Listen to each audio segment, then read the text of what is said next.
জানিয়ে দেন তিনি ট্রাম্পের এসব হুমকিকে ভয় পান না। Donald Trump said that I should be arrested. Donald Trump বলেছেন আমাকে গ্রেপ্তার করা উচিত, আমাকে নির্বাসনে পাঠাতে চান তিনি এমন একজন সম্পর্কে কথাগুলো বলেছেন যে কিনা নিউ ইয়র্ক শহরের প্রথম অভিবাসী ও মুসলিম মেয়র হতে চলেছেন। তিনি আমার লড়াই থেকে মনোযোগ সরিয়ে নিতে চাইছেন।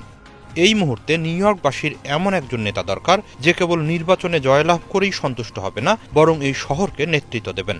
আমরা প্রত্যেক নিউ ইয়র্কবাসীর প্রতিনিধিত্ব করার চেষ্টা করব। এর আগে টেনেসির ডানপন্থী রিপাবলিকান প্রতিনিধি অ্যান্ডি অগলস দাবি করেন মামদানির নাগরিকত্ব বাতিল করা উচিত। পরে হোয়াইট হাউসের প্রেস সেক্রেটারি ক্যারোলিন লেভিট ইঙ্গিত দেন মামদানির নাগরিকত্বের বিষয়ে তদন্ত শুরু হতে পারে।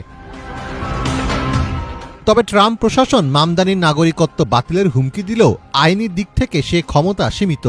নাগরিকত্ব বাতিলের জন্য কঠোর প্রমাণ